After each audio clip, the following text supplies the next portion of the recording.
Well, we're just a couple of days away from the release of Godzilla X Kong, The New Empire, and well, I'm ready for it. But since I have seen a few Godzillas and I've seen most of the King Kongs, but please don't hate me, the original is the only one I've yet to see. But I've recently, revisited the film from the Monsterverse, though. Here's my review of Kong Skull Island. Big D's Entertainment Rankings and Reviews.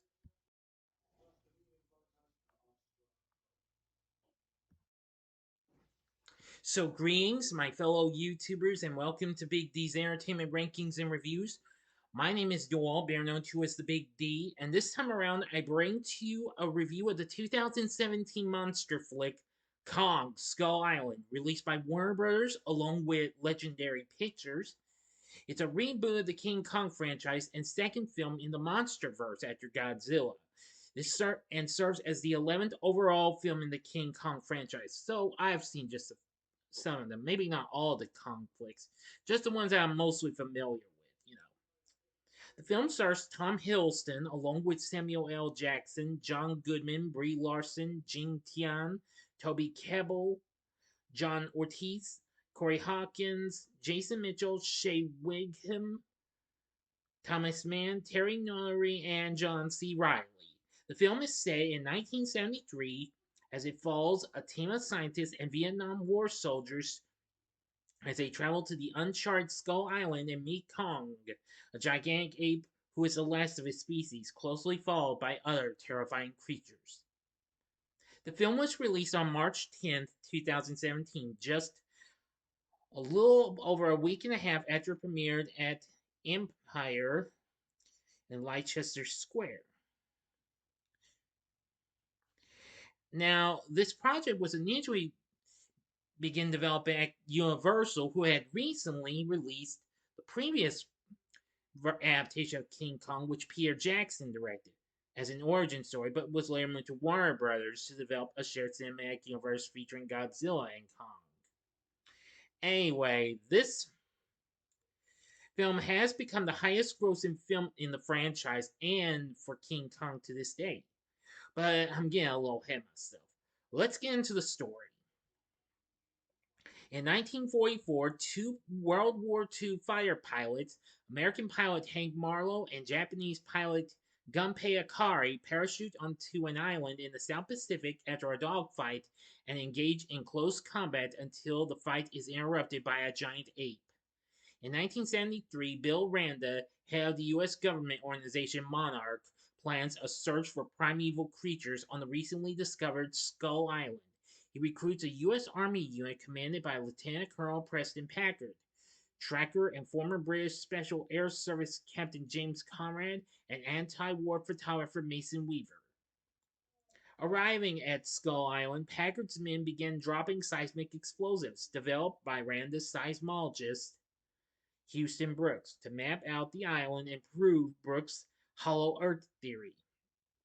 The unit is then attacked by the giant ape, scattering the survivors across the island.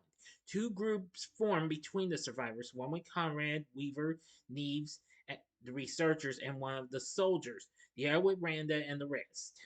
Packard searches for the transport helicopter piloted by Major Jack Chapman, intending to use the weapons on board to kill the ape.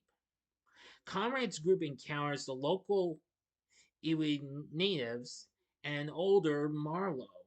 Marlowe tells the group about the giant ape named Kong, which protects the island from predators, including a race of subterranean reptilian creatures dubbed skull crawlers, which were awakened from the bombing and responsible for killing Kong's entire species, leaving him as the last of his kind.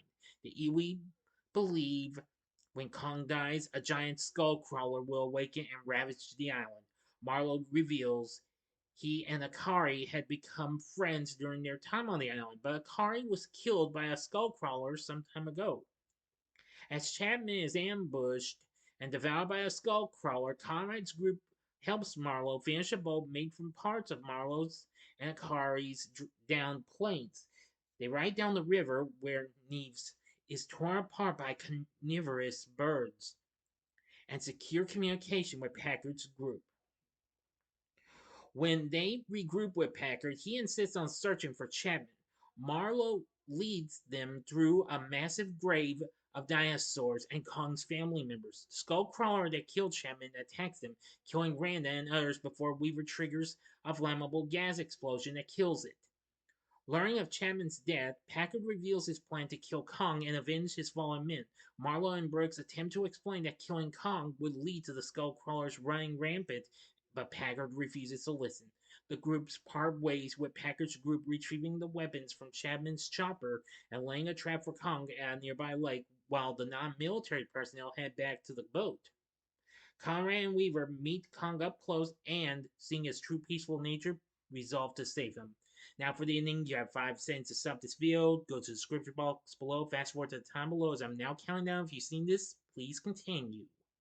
Okay, you've been warned. Packard's group lures Kong with the remaining seismic charges and incapacitates him with ignited napalm. Conrad, Weaver, and Marlowe arrive, and after a standoff, persuade the other soldiers to spare Kong, but Packard refuses to yield. As the others retreat, the giant Skullcrawler emerges from the lake, and Kong crushes Packard. The Skullcrawler fights and overpowers Kong, but in the end, the ape is victorious with the humans' help.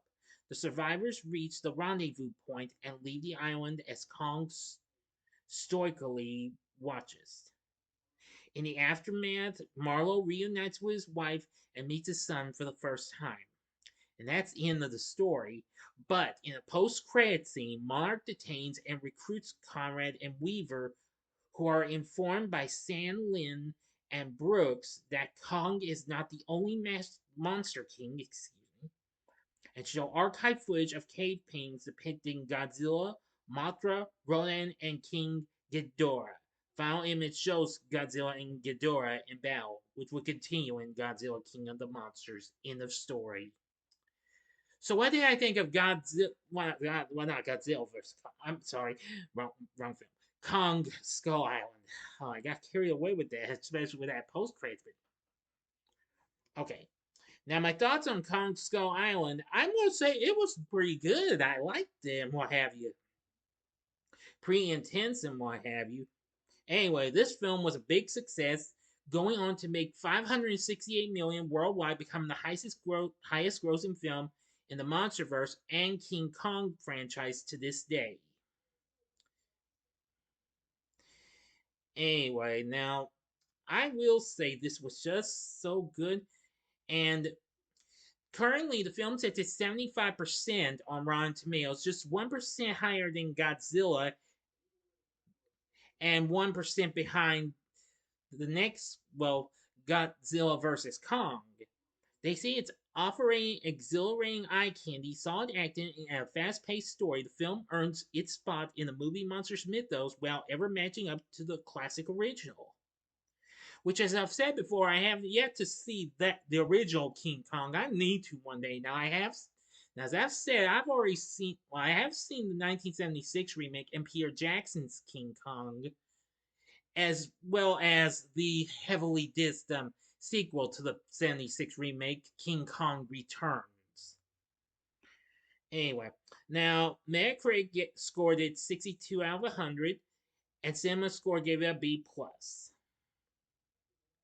Now its reviews were very good. The Chicago Tribune said, saw Lil in the first featured, well done by him. I forgot to mention the film was directed by John Vogt Roberts.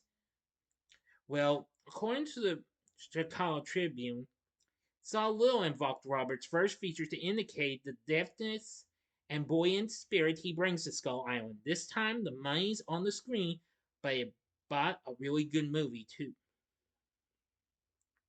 Uprocks gave it a positive review, saying the film is still a hoot, but it was a movie that was not at all on, well, the reviewer, Mike Ryan, his radar, as something he was dying to see, and yet he had way too much fun watching it. He just wished it had embraced its craziness just a little bit more, and what have you. The Hollywood Reporter's Todd McCarthy gave it a positive review, saying that all the requisite elements are served up here in ideal proportion, and the time just flies by, which can rarely be said for films of this nature. The Nerdist News found the film entertaining but flawed, saying it's certainly not a perfect movie, and a lot of the characters feel like sketches more than fully fledged people, but it roars along enjoyably from start to finish.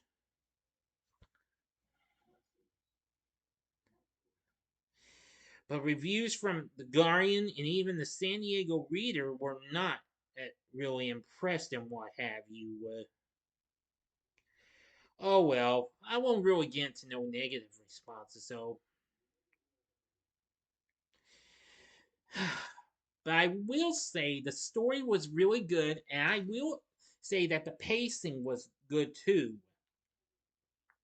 Now, critics like the visual effects and action sequences. Definitely, I agree with them on that. And performances, most notably Samuel L. Jackson and John C. Reilly.